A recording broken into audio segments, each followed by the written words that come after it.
254 Kenya. Regardless of where you're going, we hope that you will be safe on those roads. And in order for you to be safe, you might as well have all the knowledge you will need that could equip you in your efforts to remain safe. Ooh, before we delve into this conversation, it's 8 o'clock and we have our guests in studio. Before I get to them, calling on all business owners who are going to be safe and alive because you'll be very careful on the roads, right? I'm calling on you, along with Safaricom Business, who will be rewarding businesses just like yours. New customers, all you need to do is buy any Safaricom Business solution and you enter the promotion. Existing customers, in order for you to enter, well, you just need to renew or reactivate your business products and then keep the rewards coming. Whether it's voice, data, internet, ICT, or M-Pesa for business, every single purchase that you make earns you a chance to enter the draw and win. We have so much that you could win, including 25 Bajaj, aka tuk-tuks, to power business mobility. 25 winners walking away with 250,000 shillings each and every one of them, 25 of them, in order for them to restock or scale their operations. 15 winners, each smiling with 500,000 shillings. They'll be using that to support community initiatives of their choice. What I want you to do is stay connected, stay rewarded. Any business that purchases any of the products that I've just mentioned automatically main gear your promotion. And if you want to opt out, which is something that I doubt you want to, who would want to, all you need to do is dial *485# or go through their website business.safaricom.co.ke. Safaricom Business, fueling enterprise across Kenya, powering progress. It's Shangwe za 25. Good morning. Like I said, it's Capital in the Morning, Fellaris and Chiko, and now you have an opportunity to know who joins me in studio. Two ladies join me in studio. Woo! Feminine power. I love when I have ladies in studio. Look at beautiful. By the way, regardless of your age, ladies, the guy you just saw walk out of here, the light-skinned boy, the yellow guy, yeah, the Moroccan-looking kind of guy, he is younger than ODM. Younger than ODM? So younger under than... 20? Tell me about it. I look at him every time and I realize my days on earth are becoming nearer and nearer to ending. But y'all look beautiful. What, 25, 26? Y'all look fantastic. See what I did there? I'm that kind of a guy, huh? Now we're going to have some fun because these two ladies, starting off with you, Engineer Monica Abonyo, who's the Acting Director, Highway Design and Safety, Kenya National Highway Authority, also known as KENHA. Oh, we're glad you're in studio because we got a lot of questions about these roads. And also in studio, the Deputy Director Safety Audits and Inspection at NTSA, Engineer Christine Ogut, who's finally brought a smile to her face, came into studio a bit angry, and I was like, oh my, what does she expect? Well, see, angry, she was serious. And then she realized that, oh, it's this dude. We're going to have some fun. We're going to have some fun, but we're also going to take a look at the numbers. So, first and foremost, Monica, karibu sana. Thank you, Chiko, and thank you for having us. That's Engineer Monica and Engineer Christine in the house. Karibu to you and good morning to you. Good morning. Thank you very much. Engineer Christine Ogut, Vice President of the Institution of Engineers of Kenya. Oh. I wear another hat. You have another hat. Yes. Man, success looks beautiful on you, by the way. Here's the thing. I want us to talk about some numbers. Numbers are very interesting. They paint pictures, right? So I was looking through some of the articles, and then there's NHTSA.gov, which was talking about the National Highway Traffic, it's the National Highway Traffic Safety Administration, releasing back in September, mid-September thereabout, early estimates of motor vehicle traffic fatalities in the first half of 2025, projecting a substantial 8.2 decline in roadway deaths. That's an estimated, 17,140 people losing their lives in motor vehicle crashes in January through to June this year, down from 18,680 fatalities during the same period back in 2024. Another article that I happened to see is Isli Voice, over 4,100 people killed on Kenyan roads in 2025 as NTSA rolled out new safety measures. It was an interesting article that pretty much explained that the agency, NTSA, will also be conducting pre-festive inspection clinics at major bus termini ahead of the travel rush, as well as collaborating with the National Police Service on coordinating prevention-focused strategies, which is very interesting because we will be wanting to hear about that. Just Sunday was the World Day of Remembrance for Road Traffic Victims, and the NTSA Director General Angelo Anjiro was actually talking about this. And then Capital FM article is the one that really caught my attention, written by Makong just about 4 days ago, if I'm not wrong, Bruhan Makong, who was talking about the National Transport and Safety Authority, NTSA, Monica, has raised the alarm over a surge in pedestrian deaths. Get this, 1,460 pedestrians have been killed since January to 4 days ago, making them the most at-risk group on Kenyan roads. According to NTSA data, 3,800 of them, and 90 people died in road crashes between January 1st and October 2025, an increase from the 3,805 fatalities recorded over the same period back in 2024. The latest figures, of course, show rise across several categories, including drivers, pillion passengers, and motorcyclists, who drive me crazy because it's almost like they don't realize that they will get hit and possibly die because hakuna body ya kuwa protect. All these numbers paint one picture. The roads can be very dangerous. And there are mitigating circumstances which we can use in order to reduce, so to speak, the fatalities that we've been seeing on these roads. So to both of you, as we start this one off, the festive season is around the corner. What worries you most in terms of the safety on our highways this year? How about I start off with you, Engineer Christine? Thank you very much. First, I just want to make one quote, which I love to share with engineers. Infrastructure design shapes driver behavior. Engineers are silent influencers of safety outcomes. Now, from our communications deputy director, she says, how we communicate safety determines how seriously it is lived. Silence in design can be fatal. Now, in terms of what are my worries?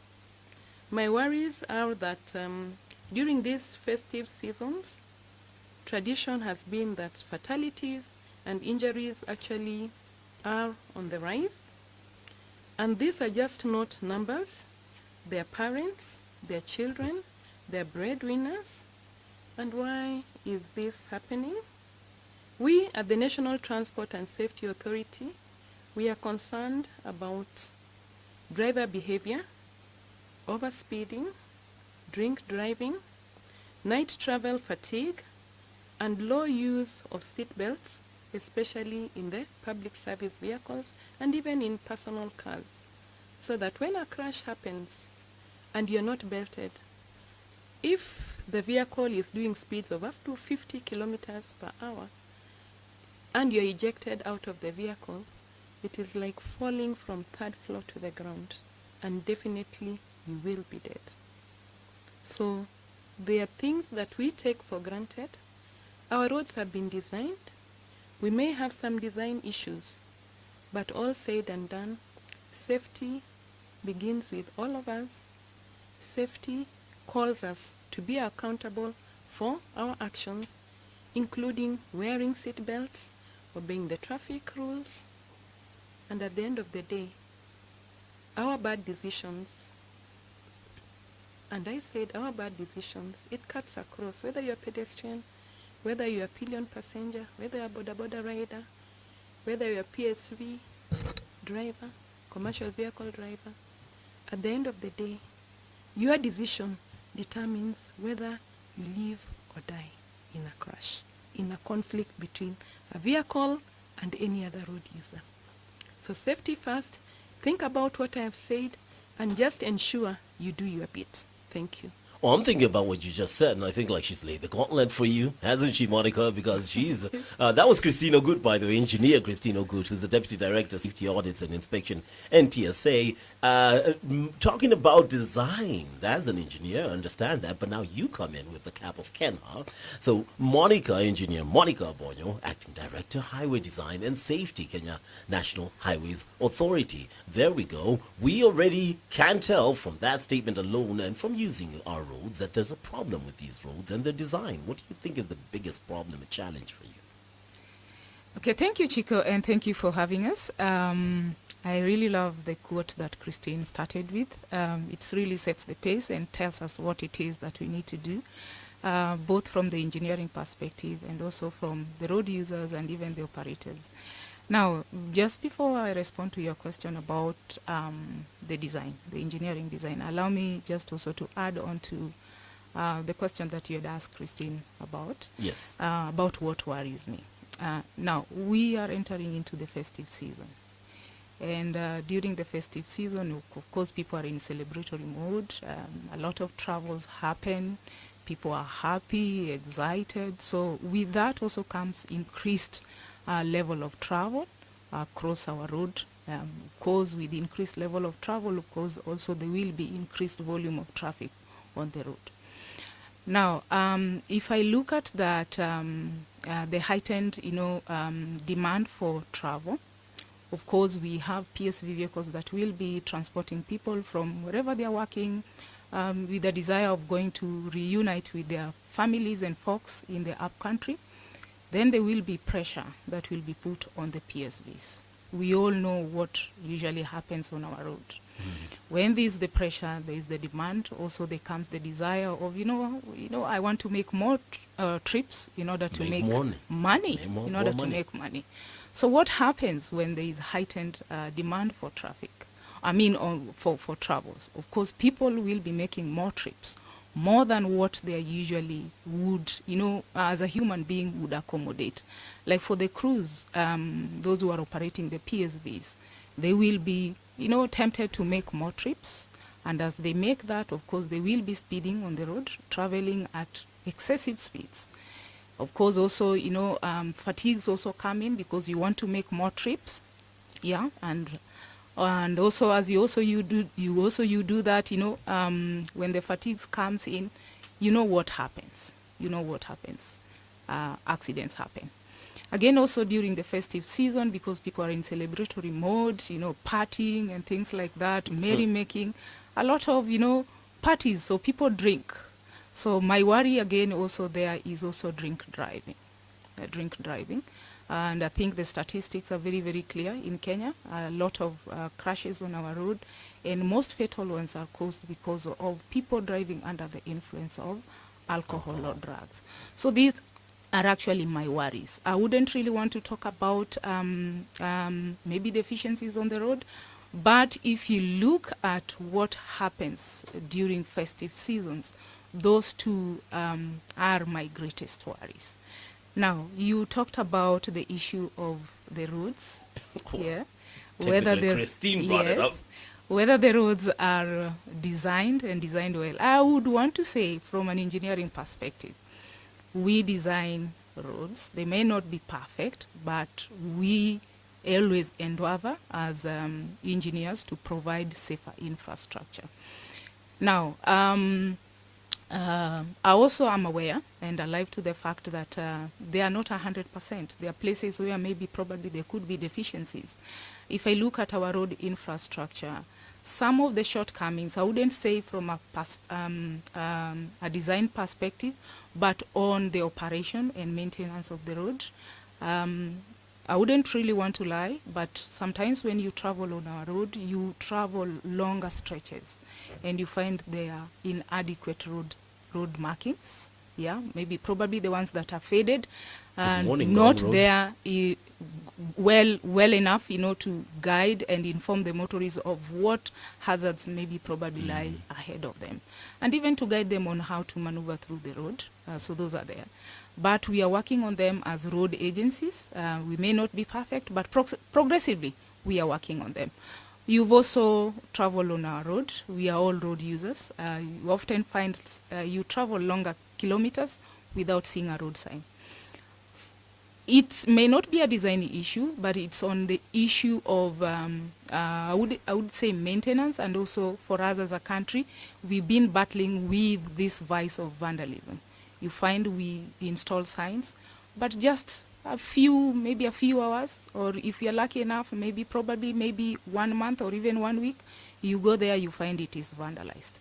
Of course, Chiko, you also have to appreciate that as a country, we do not have enough finances to the extent that if it is vandalized today, tomorrow I'm able to replace it. So sometimes it takes us time in order to, be able to respond to such kind of deficiencies that are there on the road. The other one that I would also want to talk about is on the issue of, the road capacity. The road capacity.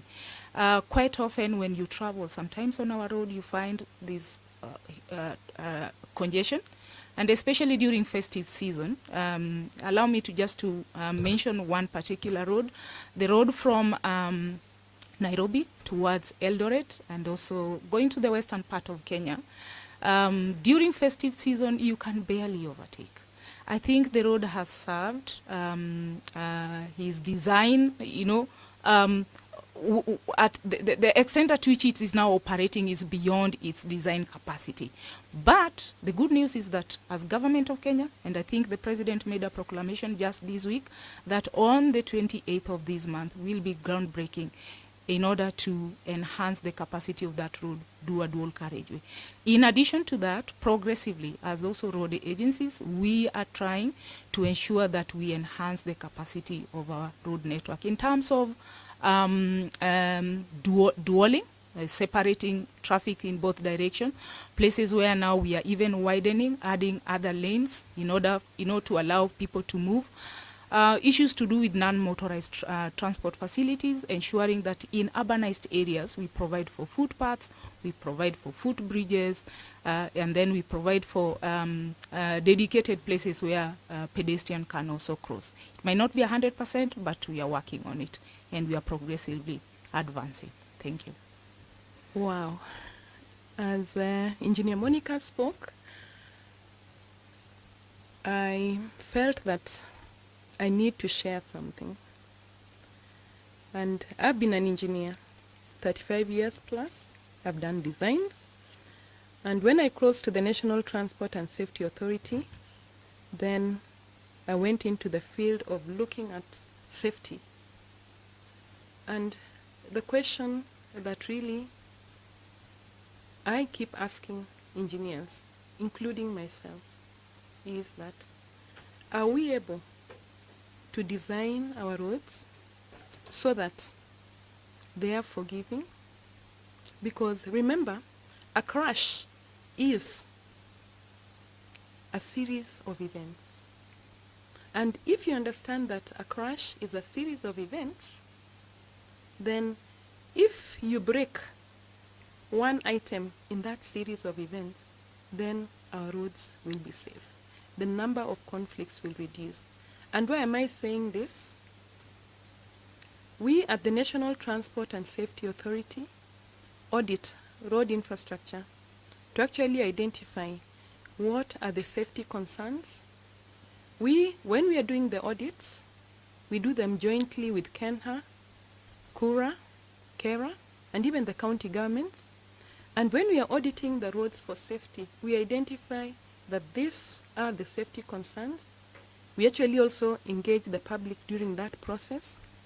And I am happy to say that we have had some success stories where KENHA has actually implemented some of the audit recommendations, and we have had, for those segments that we have audited, we have had up to 70% reduction in pedestrian fatalities.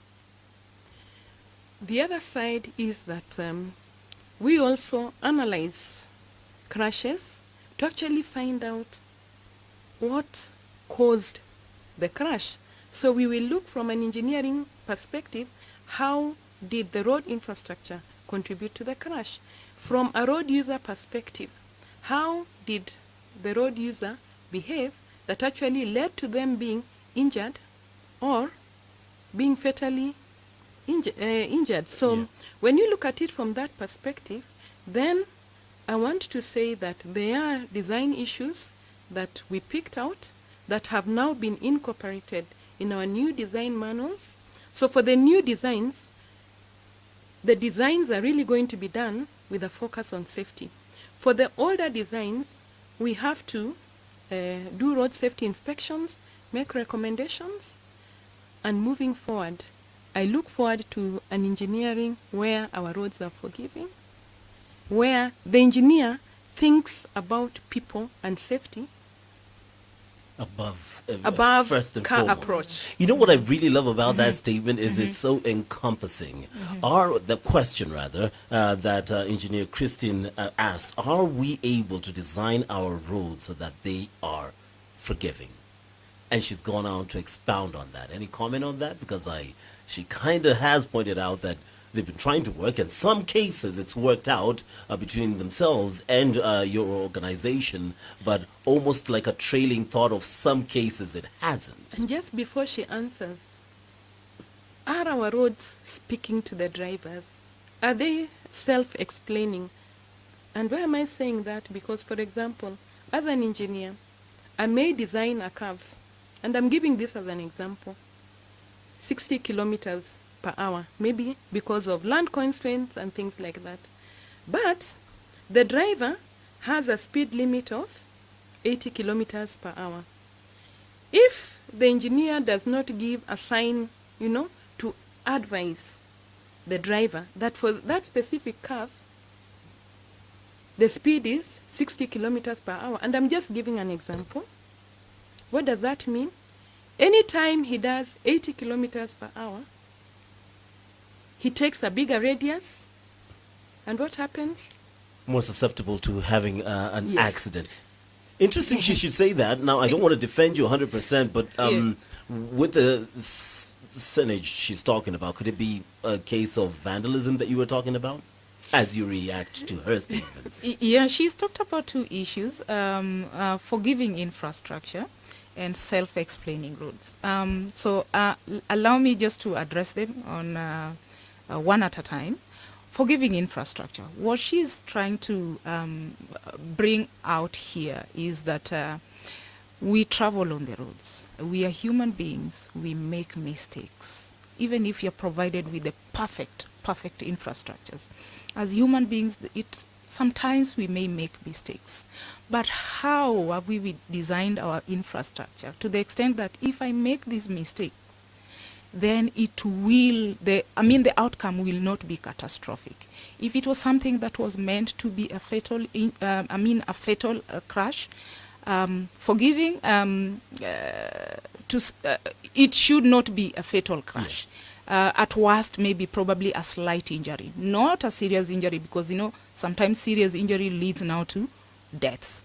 So what we are looking at is that element of providing a forgiving infrastructure, taking cognizance that we are human beings, we make mistakes. We are also human beings, our body are also vulnerable to the extent that if I'm traveling at a certain speed, the force that my body can be able to take is to some extent. So what we do when we are designing our roads, we always ensure that the elements, like the road furniture that we provide, let's say, for example, if it is we are designing a road that is on a high embankment, where maybe probably on the side of the road, if somebody was to veer off the road, would roll. Instead of providing a concrete barrier, we provide what we call the steel guardrails, so that at least it ensures that if you're to hit it, this steel will be able to absorb some of the forces, and then the crash will not be as fatal as if you were to hit a concrete barrier.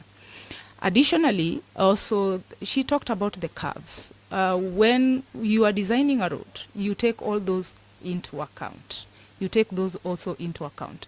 You design for a higher speed, a higher speed limit, more than what maybe the operating speed limit would be. Because we know that if I'm to design a road, but I design it for lower standards, people drive at higher speeds, they are prone to making mistakes. So we design for that. Places where there are curves, we widen the road. We widen the road so that if you're making a turn, of course if you're making a turn, you know those scientifically what we call the centrifugal force that pushes you maybe probably off the road, you have enough space to be able to maneuver. She also talked about self-explaining roads. In the design elements, there are a number of features that we provide. We provide signs. These signs are supposed to be able to inform you, give you information of what lies ahead, be able to direct you on direction that you are supposed to be able to make, and even guide you and even direct you on how you are supposed to go. So the signs really, really play a big role. But again, also the road markings as well. You've seen places where we provide continuous lines, places where we provide broken lines. Yeah, at night, you've heard of something, they usually use a term called cat eyes.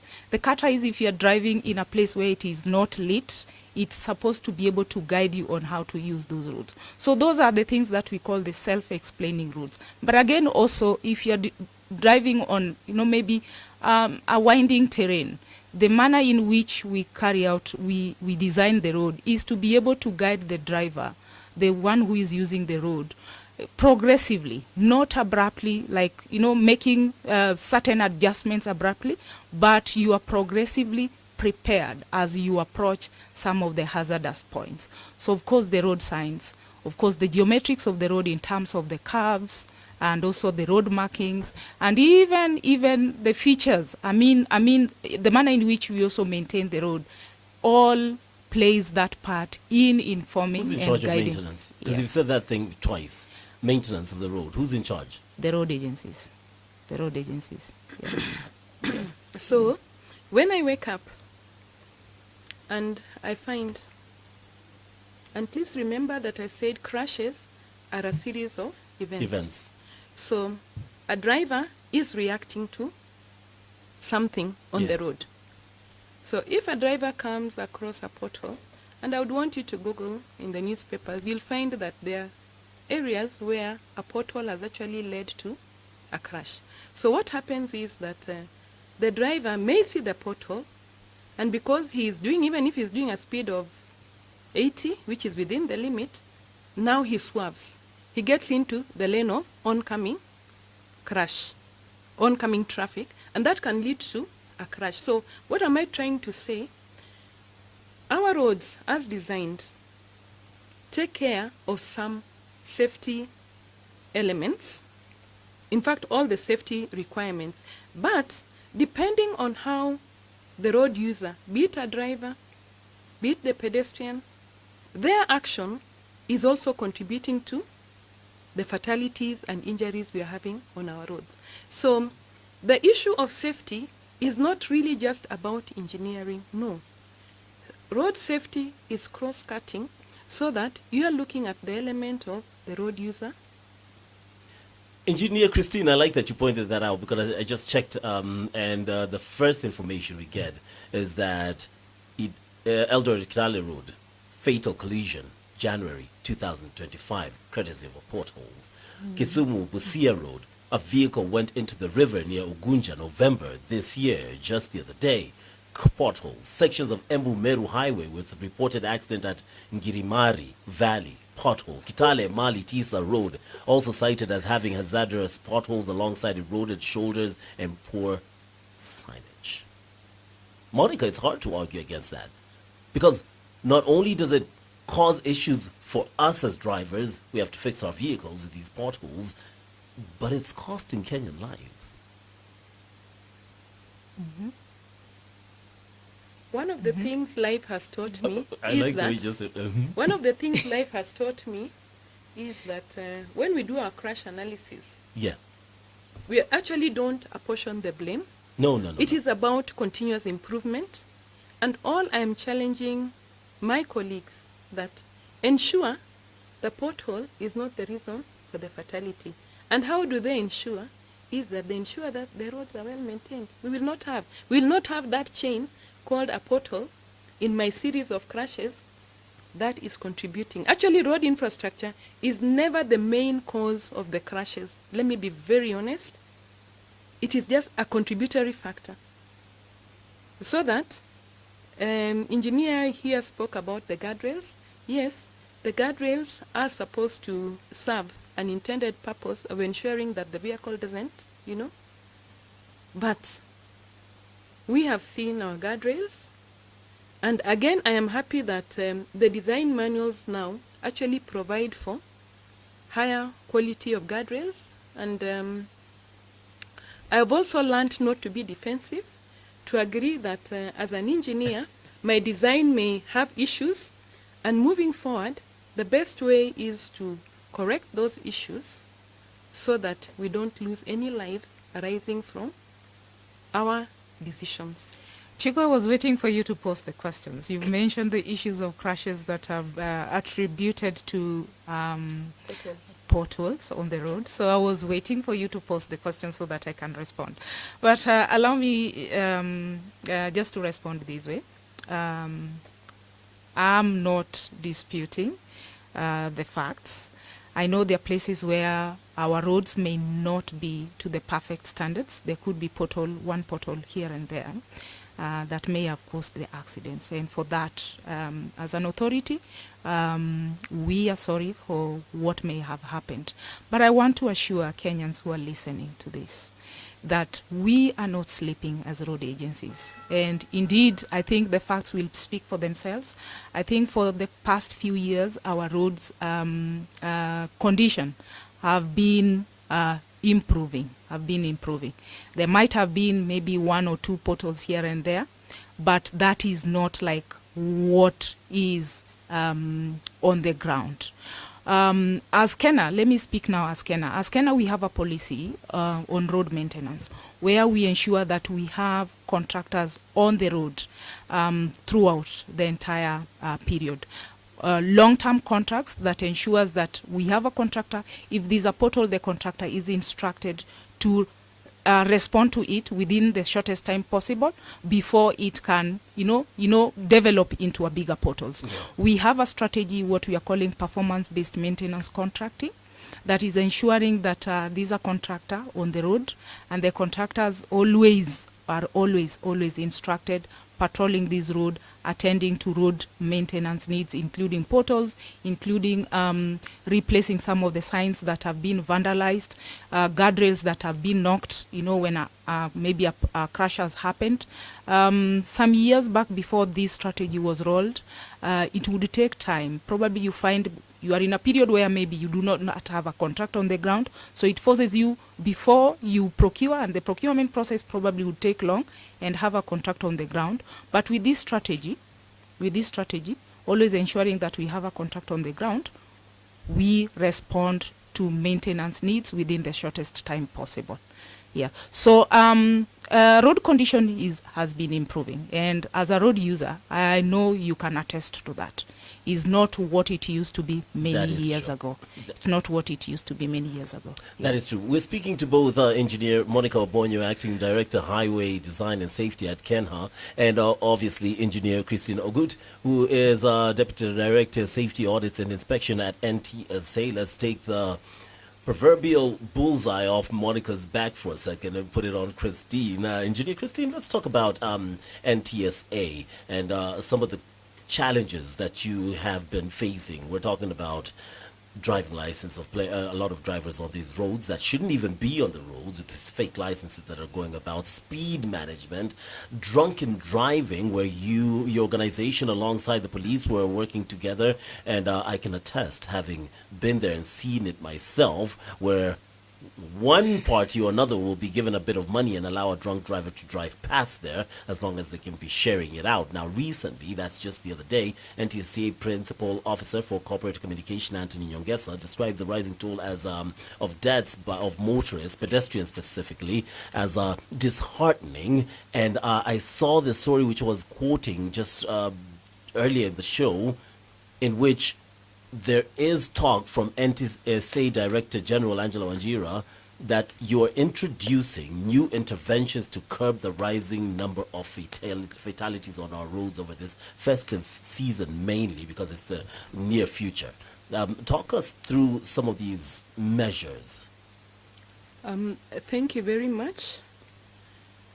In terms of what is going to happen between now and the end of the year during this festive period, one, under the National Transport and Safety Authority, we have what we call the Integrated Road Safety Management System. We are using technology to actually monitor the speed of all PSVs and commercial vehicles. So on our system, real time, we're able to see if a driver is overspeeding, and we're able to notify the nearest police roadblock or police station to actually intercept that driver who is overspeeding. So for those who are overspeeding, we have your data records and we are taking appropriate action. Now, the other issue that we talked about is the issue of you must wear a seat belt. Now, when you wear a seat belt and you're involved in a crash, chances of you being fatally injured are reduced to up to at least 50%. So you're guaranteed that when the crash occurs, you will be injured, but you may not necessarily die. The other issue, which again is a consistent factor, that we have joint enforcement operations. We have actually decentralized in all the regions. We are not waiting for the festive season. The joint enforcement operations between NTSA and the police are going on. So at different areas, especially areas that are of high risk in terms of speed, where we are using now evidence-based data, where we have identified that these are the locations where we have the high crashes, then we have our joint enforcement operations in those locations. You've brought two things that I'd really like us to touch on. I'm looking at the time and I'm very keen on this. First of all is technology, and we'll get your thoughts on that and how it can actually be used during this festive season in order to curb this vice which is quickly growing. By technology, I'm talking about, speed cameras, intelligent transport systems, digital enforcement tools, etc.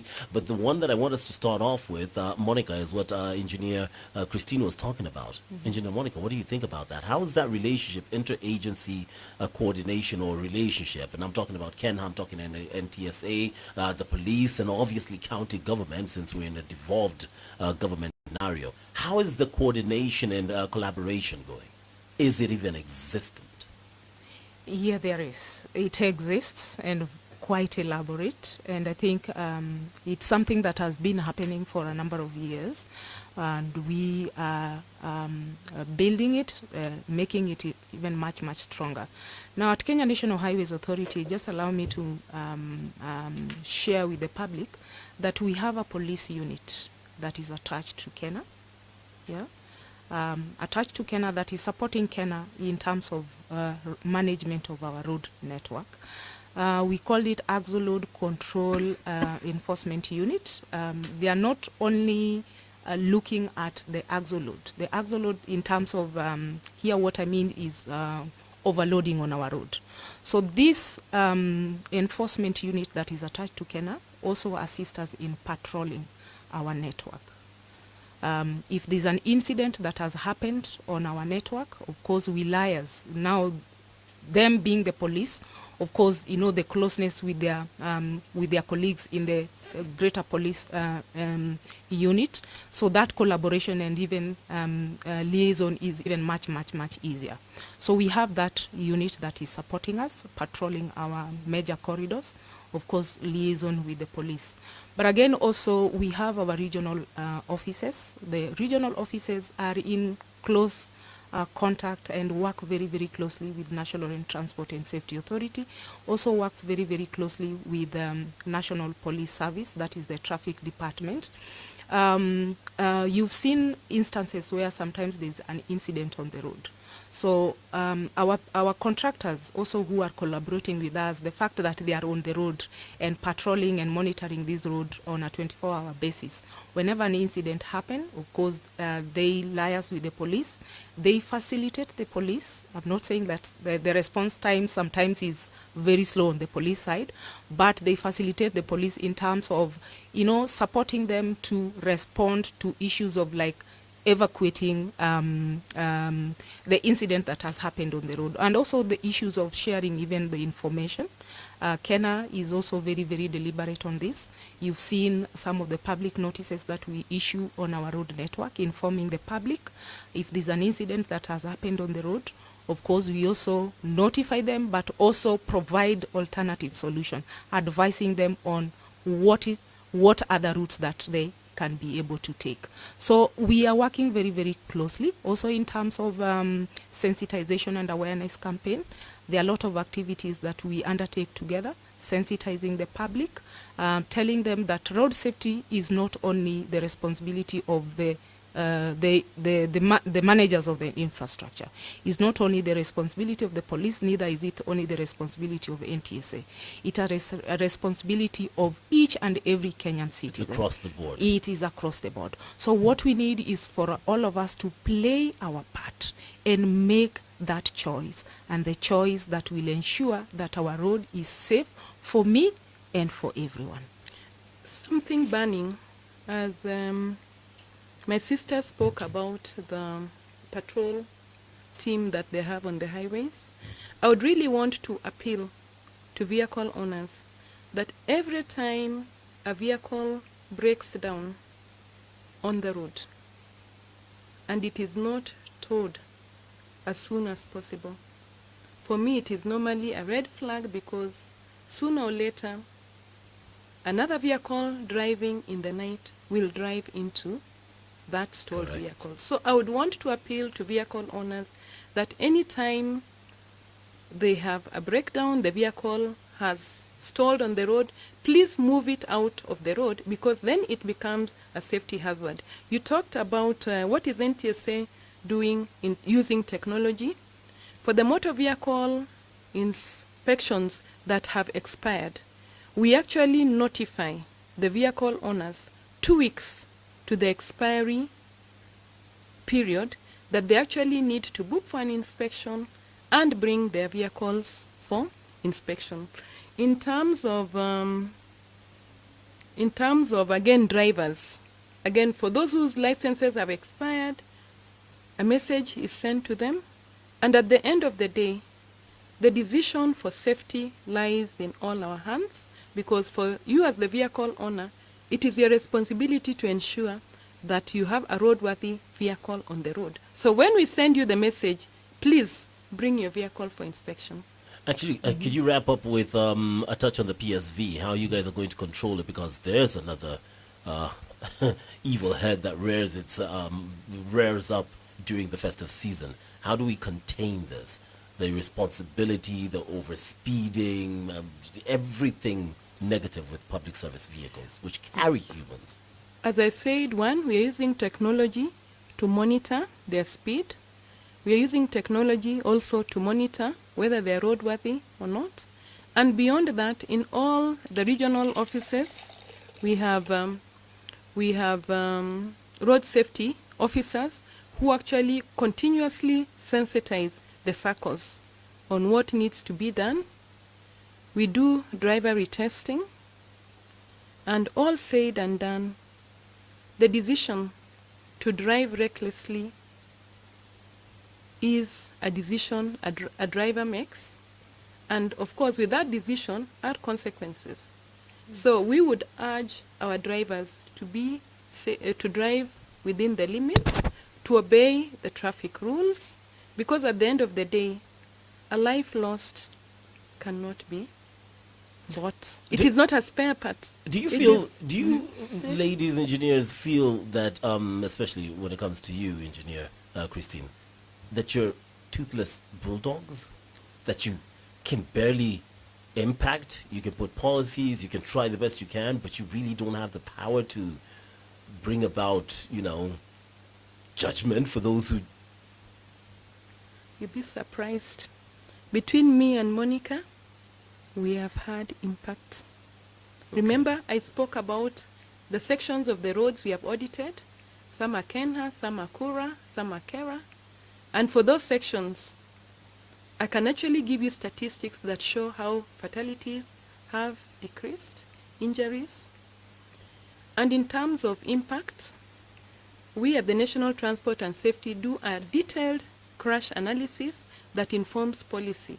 And on the basis of that, we've been able to come up with recommendations like the introduction of the telematics.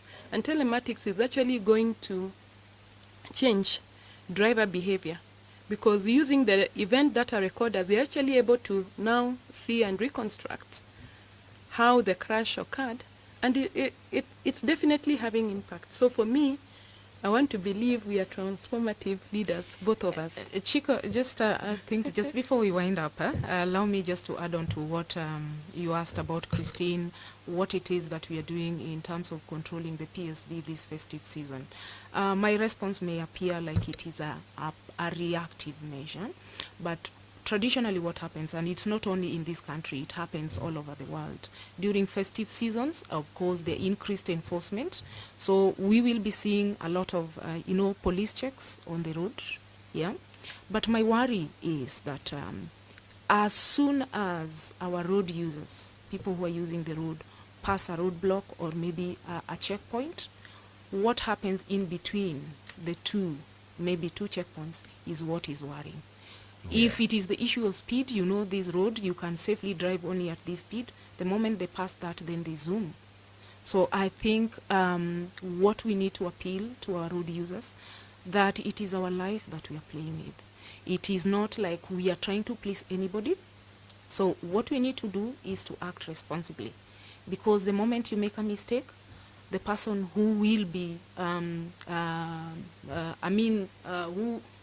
who will be at a loss, it is you, and not the person who is enforcing, who is not enforcing. And for NTSA, I think there's a lot that is happening. Probably what needs to be enhanced is the legal and the policy framework to allow them to have more teeth, just like you say. There's a lot that is going, and I think very soon we will be able to get there. The issue of e-enforcement, using technology, the speed cameras and things like that. So there are legal frameworks that are being fine-tuned to be able to enable that. I'd love to have a longer conversation with you ladies, but we have run out of time a long time ago. I see Irene Mwangi in the house to bring us up to date. We were speaking to the Acting Director, Highway Design Safety, Kenya National Highways Authority, KENHA. That's Engineer Monica Abonyo, who's told us act responsibly, because the moment you make a mistake, the loser isn't the enforcer. It happens to be you. Also joining us this morning has been Deputy Director, Safety Audits and Inspection, NTSA, Engineer Kristen Ogut, who left us with the gem, are we able to design our roads so that they are forgiving? Those two ladies are not only fighting the good fight of ensuring our roads are safe, but also fighting the good fight of ensuring that you remain safe. How about you play your part? Good morning. The